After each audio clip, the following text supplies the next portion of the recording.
Hi guys, welcome to my channel. My name is Jasmine and I'll be giving you guys 6 tips on how you can start cleaning your overwhelming space. These tips are for people who are attached to their things and have a really hard time cleaning. This is all coming from my experience from cleaning for the past 4 years. I know 4 years sounds like a really long time, but it's not like I'm cleaning 4 years straight. I think I declutter maybe 1 to 3 times a year, and if you're emotionally attached to some of the things that you have because you kind of regretted purchasing it and they're brand new or whatever the case is, it's mentally exhausting for you, and I know exactly how you feel. So these are the tips that helped me, and I'm hoping that it could help you too. My first tip to you is to really think about the why. And I know it sounds silly, but really, think about your why. Why are you cleaning? Why are you decluttering? Honestly, when I started to ask myself the why, I pretty much closed my eyes and meditated on this question. That way, I was able to really envision the space that I wanted. I envisioned that my space was clean. I envisioned that it was clutter-free. It was organized, and I knew where everything was. It looked beautiful. But when I opened my eyes, I realized I was nowhere close to being there. But that's okay because I'm working my way towards there. So when I thought about my dream home, I would realize that the things I had in my home right now wasn't even in my dream home. And that's when I realized it was really time for me to declutter and make a move. My tip number 2 is the purpose and how you feel. It is very similar to your why, but it's slightly different. The mess that I had in my house didn't really serve a purpose. If anything, it distracted me from doing the tasks that I needed to do. I had a to-do list, but because I knew my house was a mess, I needed to clean it. Or vice versa. My house is a mess because I'm cleaning it. But because I promised myself I want to post a YouTube video every week, then I needed to stop cleaning and do that. My tip number 3 is to take photos. If you're trying to clean and declutter an entire room, what I want you to do is go in there and take photos. I know how it is when you go into a messy room and you get overwhelmed and you think to yourself, nope, not today. So you turn around, close the door, and you leave. I can tell you that these tips that I'm giving you guys helped me clean that one room. Go into that one room that is giving you a headache, and I want you to take photos.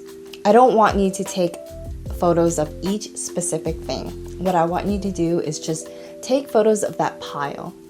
And if you don't remember what's in that pile, I want you to actually look in there to get an idea. And if you want, take a photo of that and just do the entire room.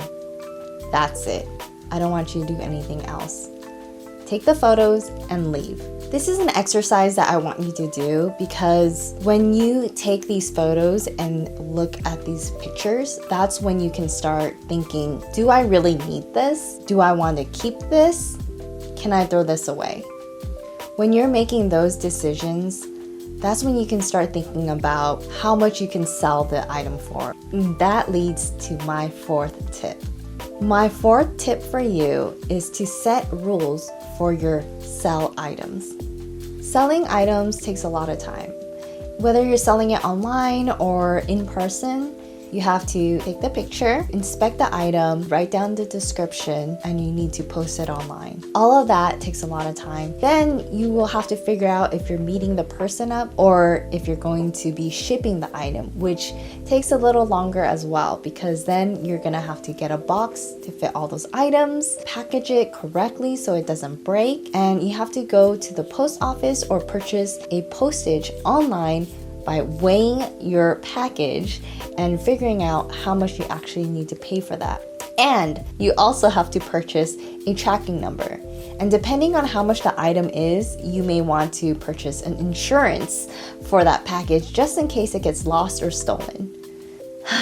So what I'm saying is, it's okay to sell your items, it just takes a lot of time. So when I started to declutter, I put things in the sell items and the donation items, and I realized my sell items was piling up and I needed some kind of rule.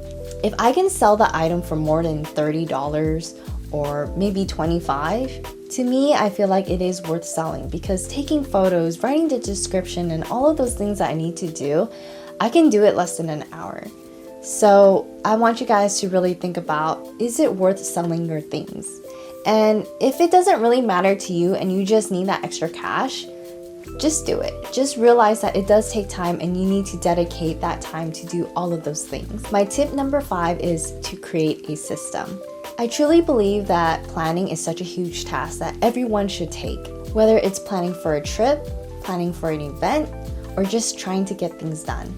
Planning helps you keep organized. So in this case, if you're planning to declutter and to clean and to organize, how many hours you can spend doing that, and schedule it in your planner. If you decide to clean for the entire day and you can actually do it, I am so envious of you, because I cannot. I realized for myself that I can only clean maybe 1 to 3 hours at most before I get tired and exhausted. So for me, what I did was I started to plan in my schedule to clean 1 or 2 hours a day. So have a system and schedule it, because it's going to help you. My 6th tip for you is a really easy one, but it's a must do. You need to prepare your boxes and your bags. The last thing you would want is to start cleaning and separating everything you have, and then you run out of boxes or you run out of bags. When I ran out of boxes, there was nowhere else I could put these things, so I just stopped cleaning altogether and I had to go order boxes. You can get boxes from markets, from stores, or anywhere for free that people aren't using the boxes anymore. For me, because I knew that I needed some of these boxes for other reasons, I just purchased them on Amazon and just got it done with. So since you guys stayed to the very end, I have one more tip for you. And this is a bonus tip. If there are some things that you can't decide if you need to throw away or donate, I want you to grab those things and put it in a box and tape it up. Then put it somewhere out of sight. I want you to write on that box the date that you actually sealed it up. The reason why I want you to do this is so you can figure out that if you actually needed those things that's in that box, then you can open the box and use them. But if you don't, and you realize that you haven't opened that box in 6 months or even a year, I think it may be a clear sign that you may not need what's in that box. If you guys like these tips, please subscribe to my channel, smash that like button, and hit that notification bell for the next updates on my new videos that I'm going to be putting on my channel. Also, this is a great way for YouTube to tell the algorithm that you like these type of videos, and it will let me know if you want more of these type of videos. Leave a comment down below if I missed any tips that you think could help other people declutter, or even help me, because I am also on this journey, and all the things that I am learning, I just want to share it with you guys. Alright guys, thank you so much for watching. Live long and prosper. Yeah, I'm a Trekkie.